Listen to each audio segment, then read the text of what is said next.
Aí, nação tricolor, fala família Tricolaço FC, sejam muito bem-vindos a mais um vídeo daqui do canal, Felipe Sandri na área. Peço desculpas por ontem não ter feito o vídeo logo após o término do jogo do São Paulo. Como vocês estão vendo, estou absolutamente rouco, a voz está meio ruim aqui, então ontem estava pior, agora está um pouco melhor, eu consegui gravar.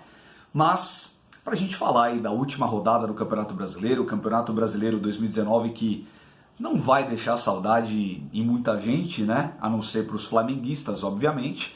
Mas o São Paulo, a gente consegue fazer um balanço aí de um ano muito conturbado e um ano bem problemático para o São Paulo Futebol Clube como um todo, né?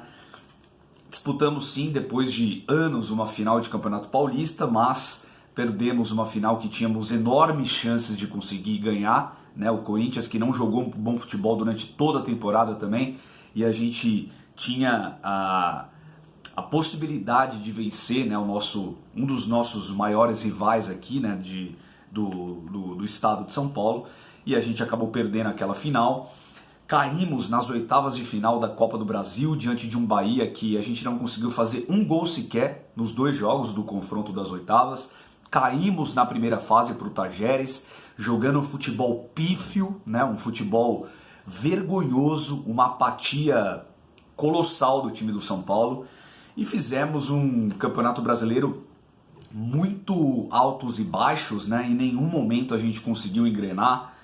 Um Campeonato Brasileiro que deixou demais a desejar. Essa sexta colocação vem como a palavra é o alívio, né? Mas não como comemoração, como o objetivo a ser alcançado, como muitos torcedores vinham dizendo.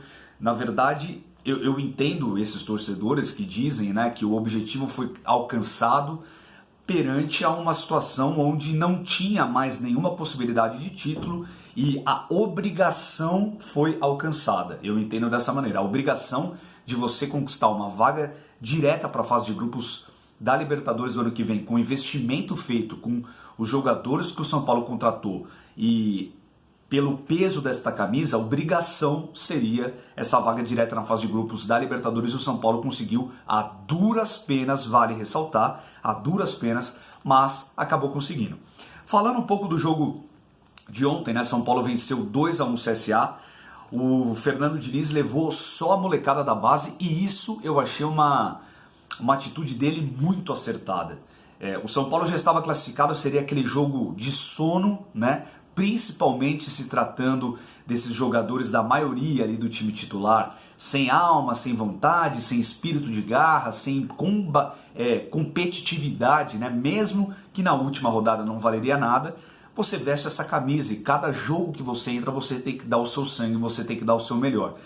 E não tinha como ele conseguir desenvolver esse pensamento nesses jogadores em relação aos jogadores da base. Foi a melhor decisão que ele tomou, foi a mais acertada no meu modo de entender, porque os jogadores que entraram ali, mesmo o São Paulo já estando classificado, não tendo mais nada, a sexta colocação não seria perdida caso o São Paulo não saísse vitorioso lá de Alagoas, e mesmo assim o time, né, da base jogou como correndo atrás de um prato de comida. Os caras jogaram com um espírito de garra, que é isso que a gente quer no time do São Paulo. Seja qual jogador for vestir essa camisa, a gente quer ver sempre isso. Foi o que eu falei no jogo contra o Inter, que no meu modo de entender foi um dos melhores jogos do São Paulo no ano. O São Paulo não vai ganhar todas as partidas, e isso é do esporte. O que a gente quer desse time é um espírito de garra, de guerra, um espírito de vontade, de força, de concentração, de busca a todo momento, de apetite pela vitória. É isso que a gente sempre quer nos jogadores do São Paulo, e é isso que a gente não viu durante o ano todo. Salvo alguns jogos assim muito pincelados ali, o que a gente viu foi um time apático, um time sem garra, sem concentração, sem foco, sem objetivo, e isso foi muito do que provocou as quedas precoces nas competições, as dificuldades que o São Paulo teve na temporada como um todo. Bom, o time formado pelos meninos da base, tirando os dois laterais, foi Lucas Perry no gol, Igor Vinícius, Luan Valse e Léo, Lisiero, Gabriel Sara, né, o menino bocejo até que estava mais acordado nesse jogo, Igor Gomes, e aí Elinho, Juan e Toró. Esses foram os 11 iniciais que começaram. Gols de Toró, né, uma bela trama ali da jogada do São Paulo, uma conclusão muito bem feita pelo menino Toró. E aí também o gol do Igor Vinícius, numa bola sobrada ali. E o São Paulo marcou esses dois gols em 13 minutos, né? Ou seja, o São Paulo avassalador no começo do jogo. A primeira etapa, o São Paulo mandou no jogo. É claro, a gente também não pode deixar de analisar o outro adversário. O CSA já combalido, já rebaixado para a Série B. Mas a torcida fazendo uma grande festa, a torcida do São Paulo presente lá também no estádio, fez uma grande festa e foi muito bacana a entrega dos jogadores do São Paulo. É claro que eles precisam demonstrar ali trabalho para eles estarem aí próximos a tentar participar dos jogos do São Paulo aí nessa próxima temporada. Então foi uma vitrine importante para eles aparecerem e demonstrar trabalho ali, né? Conseguir deixar ali teu nome registrado ali para o Fernando Diniz e para a comissão como um todo. Mas o mais interessante, depois nas entrevistas você vê que os jogadores têm a real noção do que é vestir essa camisa. Eles vêm da base. Então eles falam, né, que por eles terem essa vivência do São Paulo desde criança, desde pequeno ali, eles sabem o que isso significa. Coisa que muitos profissionais que lá estão hoje no São Paulo, no time titular, contratados de fora, não têm a real necessidade, a real noção do que é isso, né? E o São Paulo, através desses meninos, conseguiu de certa maneira recuperar um pouco esse espírito. Tomara que essa última imagem que o São Paulo deixa aí na competição, com os meninos da base, com a vontade deles, isso acabe perpetuando nesses outros jogadores do São Paulo, como é o caso de Alexandre Pato, como é o caso de outros tantos aí que entram aí, é um sono danado, é uma preguiça, é uma tiriça que a gente cansou de falar aqui no canal. O São Paulo acaba a temporada como o pior ataque da história do clube, né? O São Paulo teve o pior ataque da temporada do São Paulo Futebol Clube. Então isso, claro, tem muita coisa a ver com lesões, caso do Pablo, que teve 2 lesões na temporada, caso de Alexandre Pato, que também teve bastante lesões, mas não é somente uma justificativa, né?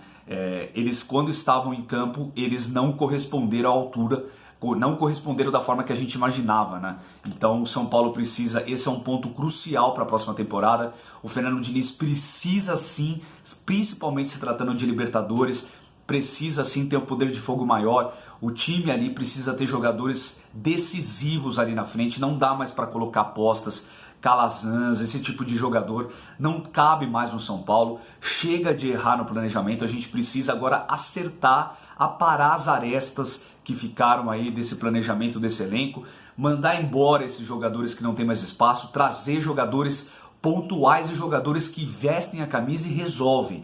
Foi mais ou menos isso, claro. Pelo amor de Deus, não estou comparando as coisas, mas principalmente porque em termos administrativos, de clube, de gestão, o Flamengo está anos-luz na nossa frente. Mas foi mais ou menos o que o Flamengo fez no sentido de trazer jogadores decisivos, titulares, que entram em campo e resolvem. Foi isso que eles fizeram e o São Paulo precisa fazer isso. Não dá mais para colocar jogadores de potencial. O São Paulo precisa de jogadores cascudos agora que resolvam. Não estou falando de medalhões, tá? Estou falando de jogadores que estão acostumados com pressão, que vestem a camisa e que resolvam, que jogam bola. É isso que o São Paulo precisa para esse momento. Bom, no mais é isso. A temporada acabou, São Paulo 63 pontos, 6ª colocação definida, vai para a fase de grupos direto porque o Atlético ficou na frente, então fez apenas a sua obrigação. Não é para a gente comemorar, mas é para a gente deixar ficar aliviado, porque o São Paulo vai estar sim na fase de grupos da Libertadores, e isso melhora demais o planejamento para o ano que vem. E é isso, gente, vamos ter muitos vídeos e novidades aqui nesse período agora, né, sem o futebol acontecendo. Vamos ter análise da Copinha, sim, Copinha São Paulo aí a partir de janeiro. Eu pretendo narrar também a Copa São Paulo, quero tentar fazer. Eu vi que os jogos do São Paulo, se não me engano, vão ser aqui em São Bernardo, vai ser a sede do São Paulo, então tudo indica que eu vou conseguir sim narrar os jogos da Copinha também. Vai ser mais uma atração aqui no canal para vocês a partir de 2020 com muitas novidades.